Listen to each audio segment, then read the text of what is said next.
The Israeli military has ordered all Palestinians to evacuate Gaza City and head south as it intensifies its fresh offensive across the northern, southern and central regions of the territory. It claims its forces are pursuing Hamas fighters who have regrouped across these areas, including those it says are embedded in the UNRWA's headquarters in central Gaza.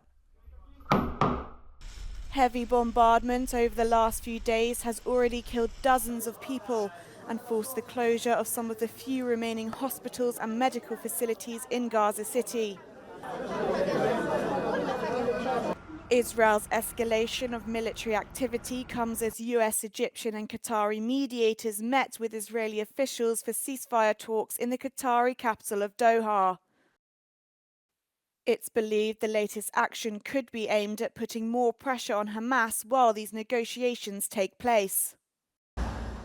Meanwhile, the United Nations says very little aid is reaching Palestinians from the Kerem Shalom border crossing because of lawlessness, ongoing fighting and the lack of effective coordination with Israeli forces in Gaza. Okay. Europe's biggest economy, Germany, will bar the use of Chinese companies' components from core parts of its 5G networks starting in 2026, the nation's top security official said on Thursday. Nancy Faeser, the German Interior Minister, explained that Germany must avoid risks of sabotage and espionage. Wir müssen Sicherheitsrisiken verringern und anders als in der Vergangenheit einseitige Abhängigkeiten vermeiden. Wir müssen unabhängiger und krisenfester werden. Die heutigen Bedrohungslagen unterstreichen die Bedeutung einer sicheren und resilienten Telekommunikationsinfrastruktur, gerade auch mit Blick auf Gefahren durch Sabotage und Spionage. Deshalb, meine Damen und Herren, handeln wir so entschieden. On the other hand, Lin Jian, the Chinese Foreign Ministry spokesperson, said Germany must provide a non-discriminatory market for all companies. 当经贸科技问题政治化，只会破坏正常的技术交流与合作，不符合任何一方的利益。希望德方尊重事实，理性决策，独立做出符合自身利益和国际规则的决定，为包括中国在内的各国企业提供公平、透明、开放、非歧视的市场环境。 China also announced its own trade investigation after the EU announced a 38% import tariff on Chinese electric cars. Beijing is targeting European products in the sectors of wind power, security equipment, and electric trains. A tech giant buckles under pressure from Brussels. Apple has made concessions after the European Commission accused it of abusing its market dominance in mobile payments, avoiding potential antitrust fines. The American company had ensured that its own mobile wallet, Apple Pay, was the only tap-and-pay option on its iPhones. Now the company has agreed to allow rival mobile wallet developers to access its contactless payment technology free of charge. From now on, Apple can no longer use its control of the iPhone ecosystem to keep mobile wallets out of the market. Competing wallet developers as well as consumers will benefit from these changes, opening up innovation and choice, while of course keeping payments secure. Mobile payment apps rely on a technology called near-field communication to allow customers to pay with a simple tap of their device. The Commission first raised concerns that Apple was illegally restricting access to this critical technology back in 2022. It has since drawn out concessions from the Silicon Valley giant. To address these concerns, Apple offered a set of commitments earlier this year. We asked Apple to improve their commitments. Then Apple offered improved remedies, and here we are today, making those remedies binding on Apple. The deal means iPhone users in 30 European countries will now be able to pay securely using other mobile wallets and set them as their default payment option. It's another win for Commissioner Vestager, the EU's competition chief, who has earned a global reputation as a thorn in big tech's side. I think it's a first, but that's a first for everything.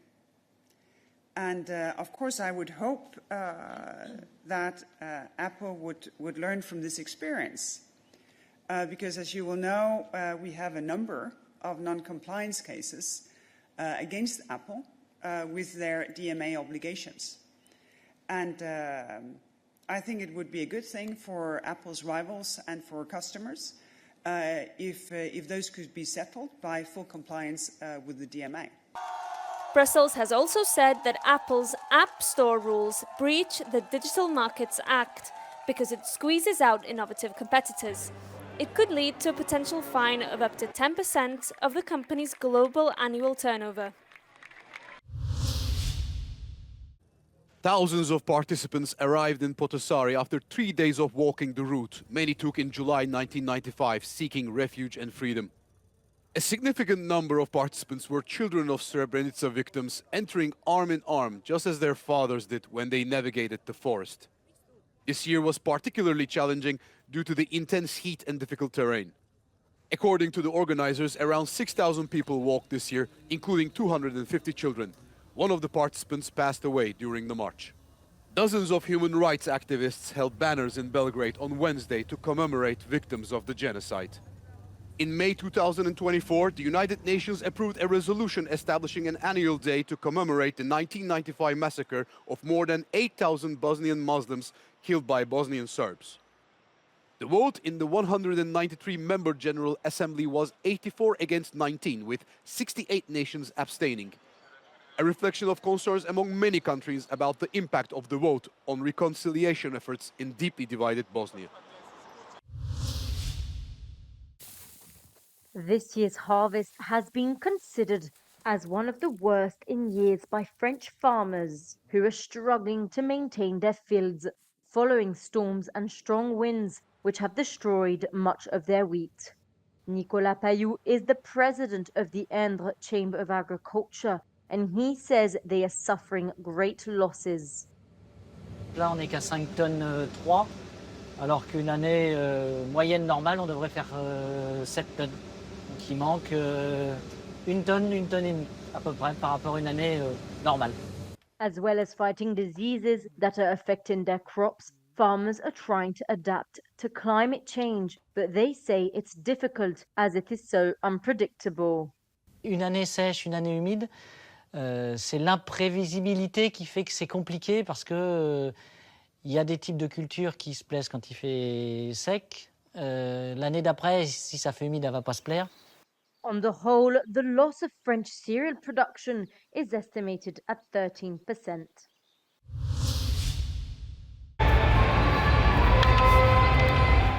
One of the largest Japanese pop culture conventions in Europe opened its doors on Thursday in Paris. From the latest mangas to handcrafted souvenirs, it's the place to be for fans of Japanese culture, with more than 900 exhibitors present this year. Osaka takes center stage as Japan Expo's City of the Year, and it also happens to be the host city for the next World Expo in 2025. The World Expo is one of the oldest and largest international events held every 5 years since 1851 and is a global platform for innovation and collaboration.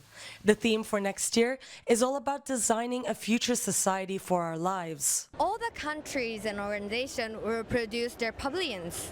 And inside the pavilions, you can experience their traditional food, culture, technologies, and then also there's going to be a flying cars, like latest technologies or AI translation system.